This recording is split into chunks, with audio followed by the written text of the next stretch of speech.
It's Mr. Alkavi's dream to use one of these on Ms. Eagle, so he always tries to feed her peanut butter. Has yet to work. Thank goodness. Ms. Eagle, what's that? None of your business. What? No! Say goodnight. No! No! Peanut butter. Death juice from Ms. Eagle.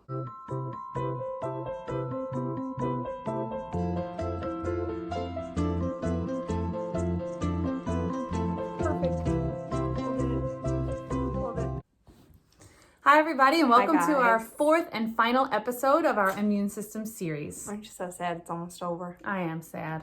Today, we're going to be covering some malfunctions of the immune system. So we're going to go over allergies, HIV and AIDS, and organ rejection. The first one that we're going to talk about today is allergies. As some of you might know, I am kind of the allergy queen around here. I have a pretty severe peanut and tree nut allergy. So what we're going to tell you today is what allergies are, how they work, and what you're supposed to do to treat them. The first thing that we're going to talk about is what an allergy is. Allergies are overreactions of the immune system to a normally harmless substance. So an allergy is basically when a food particle or pet dander or dust or mold gets into someone's body, and for whatever reason, we don't really know, their body interprets that as a dangerous pathogen. The body initiates an immune response. It's called the inflammatory response. And this is what gives you your typical allergy symptoms. Typical allergy symptoms would be things like sneezing, itching, redness, hives, swelling sometimes in certain areas. Especially your eyes. Especially your eyes, right? Like watery eyes could be another symptom. And this is pretty common in the spring. We see a lot of people sneezing, coughing, rubbing their eyes because of the pollen. And a lot of people are allergic to pollen. Right, so right now you're probably experiencing some of these symptoms if you have seasonal allergies. Yep. Now, sometimes allergies can be even more severe. In this case, you can have allergies that cause symptoms like shortness of breath, difficulty breathing, and even something called anaphylactic shock, which is where the body, I know. Well, I don't know it that well, but I mean, it never happened to me, thank God, but you never know. So during anaphylactic shock, the body basically shuts down thinking that there's something seriously wrong. And unfortunately, in some people, this can cause death.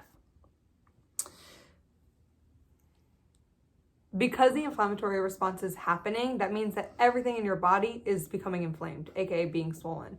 The reason that people die most of the time is because what happens is your airway becomes so swollen it completely closes and constricts and you're not able to breathe in or out. Treatment for allergies is usually something simple, like taking either an over-the-counter medication or, in worst cases, using something that's called an EpiPen.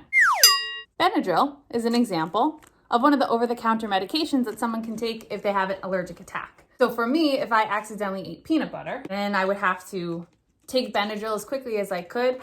And then if my symptoms started getting worse and I started having trouble breathing, I would need to take out this EpiPen. Now, an EpiPen is an injection that's full of the hormone epinephrine or adrenaline. So the way it works is you take the EpiPen, you remove the blue top, and this now makes the needle ready to go. So what you'll do is you'll hold it in your hand firmly. Firmly grasp it. You stab it into the leg. Yeah, this is a real EpiPen, so I can't do it for real. You stab it until you hear a click. The click means that the medication is entering the body. You hold it for 10 seconds. You remove it, and most importantly, you call 911. The next topic that we're going to discuss is HIV and AIDS. HIV stands for Human Immunodeficiency Virus. HIV causes AIDS.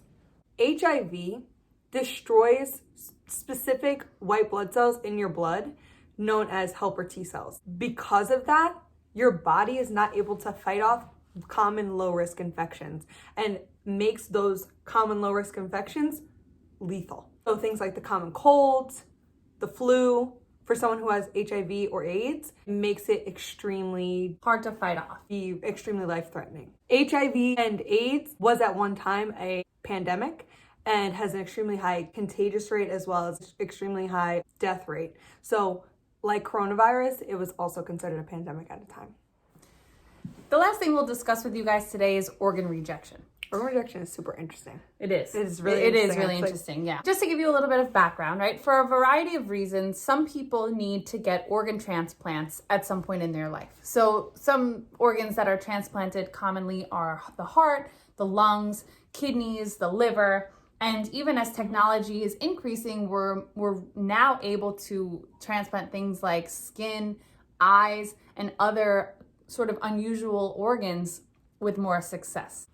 The problem is that, remember what we said 2 videos ago. Every single person has their own set of antigens. Unless you are an absolute identical twin, you have different antigens. Me and Ms. Eagle, though we share so much DNA, have completely different antigens in our blood and in our body, right? Let's say I need a kidney. She's a match. However, because she has different DNA than me, she has different antigens. So my body is going to forever fight that kidney because that kidney has her cells and has her antigens on it. So as soon as my kidney gets put into her body, her immune system is going to be activated since it's seeing foreign antigens. It's then going to produce an immune response to those antigens and try to go and kill those cells. That's called organ rejection. If you're someone who has to get some type of organ transplant, you're going to be on organ rejection medication for your whole life. And so what that includes is they're called immunosuppressant drugs. And so they're medications that you take to lower the effectiveness of your immune system. Now this seems bad, right? And in a way it is. It's good that your organs don't get rejected or the transplanted organ doesn't get rejected.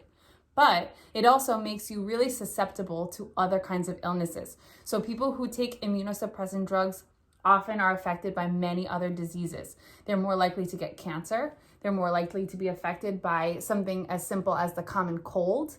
And they're way more likely to be infected by something that ends up killing them. Just a quick shout out to Grandpa Ziegel. He had a heart transplant 22 years ago. Almost 23. Almost 23. He's been taking immunosuppressant drugs for 22 and a half years, and God bless him, he's still going strong. And Hey, Grandpa. Hey, Grandpa. Because he has a heart from somebody else, the antigens on the heart are different from his own antigens, so his body every day is identifying it and saying, looks suspicious. But because he's on the immunosuppressant drugs, he's able to not get sick and completely attack that heart. Right. All right, that concludes our 4-part immune system series. We hope you've all enjoyed and learned a lot and felt a little bit more informed about what's going on in the world today. If you guys have any questions, let us know. Like, subscribe, put on your notifications. Comment, follow us at Biology with Ms. Eagle on Instagram.